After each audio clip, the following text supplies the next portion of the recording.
मंगल का धमाका, क्या भाग्य सच में करवट लेने वाला है या एक जल्दबाजी सब कुछ उलझा सकती है? जो ख्वाब देखा था, जो जिंदगी की हमारी अपेक्षाएं थी, क्या अब वो पूरा होने का समय मंगल गोचर के कारण मीन राशि वालों के जीवन में आ रहा है? सब कुछ सकारात्मक है या फिर कई जगह हमें सावधानियां भी रखनी हो सकती हैं? आखिर क्या कहता है मंगल का 11 मई से 19 जून का मेष राशि में गोचर मीन राशि वालों के लिए? आइए इस पर बात करते हैं। मेरे मित्रों, ज्योतिष शास्त्र में मंगल को ऊर्जा का, साहस का, पराक्रम का, निर्णय शक्ति का कारक कहा गया है। और मीन राशि वालों के लिए मंगल इसलिए सबसे ज्यादा कारकत्व में है क्योंकि ये आपके नवम भाव के स्वामी है, साढ़े साथी का द्वितीय चरण, और इस बीच में मंगल का अपनी राशि में प्रवेश आपके जीवन में बड़े बदलाव के संकेत दे रहा है। मेरे मित्रों, जब मंगल अपनी राशि में होता है तो व्यक्ति के भीतर कुछ कर गुजरने की भावना पैदा होती है, उसका आत्मविश्वास बढ़ता है। मंगल सेना, पुलिस, चिकित्सा, शल्य कार्य, मशीन, खेल प्रतियोगिता आदि क्षेत्रों से जुड़े हुए माने जाते हैं। लेकिन अगर मंगल असंतुलित हो जाए तो जल्दबाजी, क्रोध, अहंकार, टकराव, चोट या फिर संबंधों में कठोरता भी आपको महसूस हो सकती है। और आपके जब ये सेकंड हाउस में मंगल देव आए हैं तो ये आपके जीवन में बहुत कुछ बदलाव का संकेत देते हैं। इस दौरान मीन राशि वाले अपनी वाणी को पहले से अधिक प्रभावशाली महसूस कर सकते हैं। मतलब वाणी को सुनकर के अन्य लोग आपसे प्रभावित हो सकते हैं। सेकंड हाउस केवल धन का नहीं, वाणी का है, परंपराओं का है। ये आत्मसम्मान का और खान पान का भाव माना जाता है। इस दौरान लोग आपकी बात को गंभीरता से सुनेंगे क्योंकि मंगल यहाँ पर मजबूत रूप से अपनी ही राशि में विराजमान है। जो लोग व्यापार से जुड़े हुए हैं, जो सलाह देने का व्यापार करते हैं, जो शिक्षक हैं या फिर मंच पर अपनी परफॉर्मेंस देते हैं, मीडिया या फिर संवाद करने वाले, बिजनेस से जो, नौकरी से जो जुड़े हुए लोग हैं, उन्हें अपने कार्य में इस दौरान विशेष सफलता के संकेत प्राप्त हो सकते हैं। किस प्रकार से अपनी आर्थिक स्थिति को मजबूत किया जाए, किस प्रकार से आगे बढ़ा जाए, इस तरह के विचार, नए विचार आपके मन में पहले की अपेक्षा बहुत मजबूती के साथ इस दौरान आते हुए दिखाई दे रहे हैं। देखिए, आपके लग्न में इस वक्त शनिदेव बैठे हैं तो बहुत सारे लोगों के मन में, बहुत सारे मीन राशि के लोग ऐसे होंगे जो इस वक्त कहीं ना कहीं अंदर से कुछ आलस्य सा महसूस कर रहे होंगे। क्या आप आलस्य महसूस कर रहे हैं? क्या दाम्पत्य जीवन में कुछ उलझने इस वक्त चल रही हैं? क्या करियर को लेकर के कुछ उतार चढ़ाव आपको महसूस हो रहा है? अगर आपका कहीं पैसा अटक गया था, कहीं रुक गया था, तो आपकी उसे प्राप्त करने की जो कोशिशें हैं वो इस दौरान सफल होती हुई दिखाई दे रही है मंगल के इस गोचर काल के दौरान। लेकिन मेरे मित्रों, मैंने क्या कहा कि मंगल अगर असंतुलित हो, अब जैसे आपकी कुंडली में अगर मंगल नीच के है, मंगल राहु के साथ है, मतलब मंगल अगर किसी भी तरीके से आपकी कुंडली में पीड़ित है तो क्या हो सकता है कि यार, मंगल को अग्नि का कारक भी कहा गया है, मंगल क्रूर ग्रह की संज्ञा में आते हैं, तो वाणी में कुछ कठोरता आपके आ सकती है। कभी कभी व्यक्ति सही बात को भी गलत तरीके से कह सकता है जिसके कारण उसके जीवन में कुछ उलझने भी बढ़ सकती हैं। एक सिक्के के दो पहलू होते हैं मेरे मित्रों। अगर पॉजिटिविटी है तो कहीं ना कहीं कुछ नेगेटिविटी के भी संकेत मिलते हैं।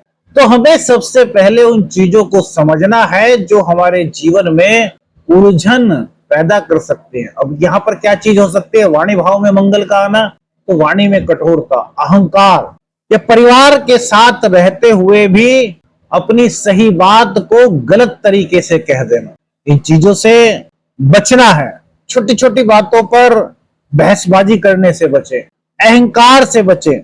आवेश में बोला गया शब्द लंबे समय तक असर छोड़ सकता है, तो इसलिए किसी भी चीज को क्रोध में ना बोले। खर्च और दिखावे में आपको इस गोचर काल के दौरान थोड़ा संतुलन बना करके रखना है। मंगल की चतुर्थ दृष्टि मेरे मित्रों, मंगल ज्योतिष शास्त्र के अनुसार जिस भाव पर चतुर्थ दृष्टि डालता है वह भाव बहुत अधिक एक्टिवेट हो जाता है। और मंगल यहाँ पर आपके पंचम भाव पर अपनी चतुर्थ दृष्टि डाल रहे हैं। पंचम भाव बुद्धि का, संतान का, रचनात्मकता का, प्रेम का और भविष्य की योजनाओं से जुड़ा हुआ माना जाता है। मंगल की चतुर्थ दृष्टि यहाँ आपकी मानसिक सक्रियता को बढ़ा रही है। विद्यार्थियों को पढ़ाई में अधिक मेहनत करने की प्रेरणा यहाँ पर प्राप्त हो रही है। उनको लगेगा कि यार मुझको और ज्यादा मेहनत करनी चाहिए, क्योंकि मंगल ऊर्जा के प्रतीक है, मंगल कठिन परिश्रम के प्रतीक है, मंगल पराक्रम के प्रतीक है। तो विद्यार्थियों के अंदर पढ़ाई को लेकर के एक अलग ही प्रेरणा, एक अलग ही उत्साह इस गोचर काल के दौरान आपको महसूस होगा। जो लोग प्रतियोगी परीक्षा की तैयारी कर रहे हैं उनके मन में दृढ़ संकल्प की भावना कुछ इस रूप में हो सकती है कि यार इस बार तो मुझे जीतना है, इस बार तो मुझे कॉम्पिटिटिव एग्जाम में अव्वल आकर के दिखाना है। इस तरह की भावनाएं इस गोचर काल के दौरान आपकी महसूस आपको होती हुई दिखाई दे रही हैं। प्रेम संबंधों में आकर्षण और भावनात्मक तीव्रता के अधिक संकेत दिखाई दे रहे हैं। कुछ लोग अपने संबंध को अगले स्तर पर ले जाने की सोच सकते हैं। मतलब प्रेम संबंधों को दाम्पत्य जीवन में कैसे तब्दील किया जाए, कैसे परिवार से बात की जाए, इस पर आपके लव पार्टनर से चर्चा हो सकती है। संतान से जुड़ी हुई कुछ जिम्मेदारियां इस वक्त आपकी बढ़ती हुई आपको महसूस हो सकती हैं। कई माता पिता अपने भविष्य को लेकर के पहले से अधिक गंभीर दिखाई दे सकते हैं। उनकी सोच में परिवर्तन हो सकता है। अपने बच्चों के भविष्य को किस प्रकार से सिक्योर किया जाए, इस पर आपकी चर्चा हो सकती है और इस तरफ आप कोई नई योजना बना सकते हैं। अब यहाँ पर सावधानी किस चीज में है, क्या कि प्रेम संबंधों में अधिकार की भावना या फिर जिद टकराव को न्योता दे सकती है। तो अधिकार की भावना बैलेंस में हो तो ज्यादा ठीक है, लेकिन अगर ये ज्यादा हो जाए तो ये ठीक नहीं कहा जा सकता। जिद मत कीजिए, अपनी बात कहिए, उनकी बात सुनिए, बैलेंस बना करके चलिए। और विद्यार्थियों को एक साथ बहुत सारे लक्ष्य लेने से बचना चाहिए। 1 बाय 1 अपने टारगेट को वो अचीव करें तो वो जीवन में काफी आगे इस गोचर काल के दौरान बढ़ सकते हैं। लेकिन बहुत सारे लक्ष्यों को एक साथ निर्धारित करेंगे तो कुछ भटकाव की स्थिति भी बन सकती है। मंगल की सप्तम दृष्टि आपके अष्टम भाव पर है। यहाँ पर तुला राशि है मेरे मित्रों। अष्टम भाव अचानक से बदलाव का, गहराई का, रहस्य का और शोध का कहा गया है कि छुपी हुई परिस्थितियों से जुड़ा हुआ माना जाता है वैदिक एस्ट्रोलॉजी में। ये दृष्टि जीवन में कुछ अप्रत्याशित परिस्थितियां ला सकती है। कोई पुराने रुके हुए विषय आपके अचानक से सामने आ सकते हैं। जैसे आपका कोई घर था, आपने उसको थोड़ा बना करके छोड़ दिया था, तब उसका नया निर्माण करने की भावना आपके अंदर आ सकती है। अंदर से कुछ बदलाव की एहसास या प्रेरणा आपको महसूस हो सकती है। जो लोग शोध से जुड़े हुए हैं, चिकित्सा से जुड़े हुए हैं, गूढ़ विषयों पर काम कर रहे हैं, ज्योतिष शास्त्र से जुड़े हुए हैं या फिर गहराई वाले कार्यों से जुड़े हुए हैं, जैसे कि भूमि की गहराई, बहुत से लोग होते हैं ना इस तरह के कार्यों से जुड़े हुए होते हैं, उनके लिए यह समय काफी अच्छे संकेत लेकर के आया है। अब यहाँ पर देखिए कुछ चीजें हैं जिनका आपको ध्यान रखना चाहिए, इसलिए हम आपको बता रहे हैं हर चीज के बाद कि किस विषय में क्या सावधानियां हो सकती हैं। देखिए कोई भी जोखिम भरा निर्णय बिना पूर्ण जानकारी के मत लीजिए। अगर आपको किसी चीज की अधूरी जानकारी है तो उस अधूरी जानकारी के साथ कोई भी जोखिम भरा निर्णय लेने से आपको बचना चाहिए। सबसे पहले पूर्ण जानकारी प्राप्त करें। वाहन चलाते समय भी थोड़ी सी आपको सावधानी रखनी चाहिए और यदि आप कोई बड़ा वाहन चलाते हैं तो तब भी थोड़ा सा वहां पर आपको सतर्क इस गोचर काल के दौरान रहना चाहिए। मंगल की सप्तम दृष्टि 8वें भाव पर है। मंगल की अष्टम दृष्टि आपके नवम भाव पर पड़ेगी, जो कि आपके भाग्य भाव को एक नई दिशा दे सकती है। नवम भाव भाग्य का, धर्म का, गुरु का, यात्रा का और सिद्धांतों का माना जाता है। यह मंगल की दृष्टि व्यक्ति को अपने जीवन की दिशा बदलने के लिए प्रेरित कर सकती है। कई लोग का मन नई शिक्षा लेने की ओर इस वक्त हो सकता है। अब जैसे सपोज आप जॉब कर रहे हैं, जॉब करते करते अपनी जॉब में अपडेट होने के लिए और आप क्या सीख सकते हैं, कौन सी शिक्षा ग्रहण कर सकते हैं, इस ओर न केवल आपका ध्यान जा सकता है बल्कि उस शिक्षा को ग्रहण करने के लिए आप अपने कदम भी आगे बढ़ा सकते हैं। कोई नए अवसर इस दौरान आपको प्राप्त हो सकते हैं, वो चाहे आपके बिजनेस से जुड़े हुए हो, चाहे आपके परिवार से जुड़े हुए हो, या फिर आपके बौद्धिक आत्मिक विकास से जुड़े हुए हो सकते हैं। नई यात्रा, खासतौर से किसी तीर्थ स्थल की यात्रा इस दौरान आपकी होने की संभावनाएं बनती हैं।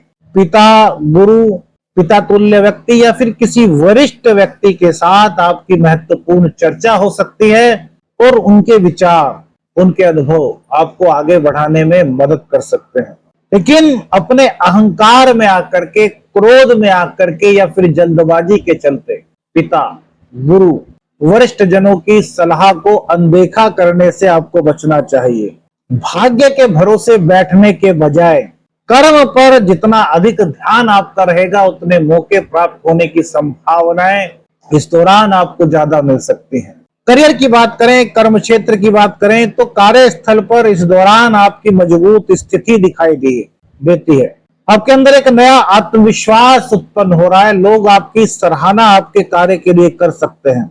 जो व्यापारी अपने कार्य को आगे बढ़ाना चाहते हैं, अपने व्यापार में विस्तार करना चाहते हैं, उनके लिए यह गोचर नए अवसर उनको प्रदान कर सकता है। लेकिन जल्द परिणाम पाने की इच्छा ये उलझन बढ़ा सकती है। वरिष्ठ लोगों से इस दौरान आपको बहस करने से बचना चाहिए। कागजी कार्य और आर्थिक निर्णय को ध्यान से करें। जब भी करना हो, एक बार आपने पढ़ लिया, एक बार फिर से पढ़े। कोई भी कार्य मौखिक के बजाय लिखित में करें। धन कमाने की इच्छा इस वक्त आपकी बढ़ सकती है। कुछ लोग पुराने निवेश को लेकर के आगे की योजनाएं बना सकते हैं। दांपत्य जीवन में भावनाएं गहरी हो रही हैं, दांपत्य जीवन मजबूत बन रहा है और जीवन साथी की बातों को भी इस वक्त आप गंभीरता से ले रहे हैं, उनकी अपेक्षाओं को, उनकी आकांक्षाओं को समझ रहे हैं। लेकिन शब्दों में सामंजस्यता और मधुर वाणी बहुत जरूरी इस वक्त दिखाई दे रही है। स्वास्थ्य की बात करें तो थोड़ी सी सिरदर्द, नींद की कमी या फिर हल्का फुल्का रक्तचाप से संबंधित कुछ दिक्कतें आपको महसूस हो सकती हैं, तो भोजन समय पर लें, दिनचर्या को व्यवस्थित रखें। इस गोचर काल के दौरान आपको क्रोध में आकर के कोई भी निर्णय लेने से बचना चाहिए। कहीं भी परिवार हो, समाज हो या फिर करियर का क्षेत्र, वाणी में कटु शब्दों का प्रयोग बिल्कुल न करें। धन से जुड़े हुए किसी भी मामलों में जल्दबाजी करने से बचें। वाहन चलाते समय थोड़ी सी सावधानी रखें। नींद और भोजन की अनदेखी करने से बचें। काम के समय काम, आराम के समय आराम, और अहंकार को अपने संबंधों पर हावी न होने दें। प्रिय मित्रों, छोटे छोटे सरल ज्योतिषीय उपाय जो इस गोचर की शुभता को बढ़ाने में आपकी मदद कर सकते हैं। मंगलवार के दिन प्रातः स्नान के बाद तांबे के पात्र में जल भर करके उसमें थोड़ा सा लाल चंदन मिलाएं और हनुमान जी के समक्ष उसको अर्पित करें। अब आप कहेंगे कि हनुमान जी पर तो अभिषेक नहीं होता। थोड़ा सा जल लेना है, पूरा तांबे के पात्र में जल नहीं भरना, थोड़ा सा ही जल, और हनुमान जी के चरणों में आपको उसको चढ़ा देना। ओम क्राम क्रीम क्रोम से भवाय नमः इस मंत्र का 27 बार रोजाना आप जाप कर सकते हैं। साथ ही किसी जरूरतमंद को मसूर की दाल या लाल वस्त्र भी आप दान कर सकते हैं। मीन राशि वालों, यह समय केवल भाग्य देखने का नहीं है बल्कि अपने निर्णय की दशा को समझने का है, अपने निर्णयों की दिशा को समझने का है। जहां मंगल ऊर्जा देंगे वही परीक्षा भी ले सकते हैं। अब देखना यह है कि आप इस शक्ति को संतुलन में बदलते हैं या फिर जल्दबाजी या आवेश में आकर अवसर को खो देते हैं। अगर आप मीन राशि से हैं तो बताइए इस समय आपके जीवन में सबसे बड़ा ध्यान किस विषय पर है। वीडियो अच्छी लगी तो लाइक और शेयर कीजिए। चैनल पर नए हैं चैनल को सब्सक्राइब कीजिए। आदेश लखनऊ अंजन, हर हर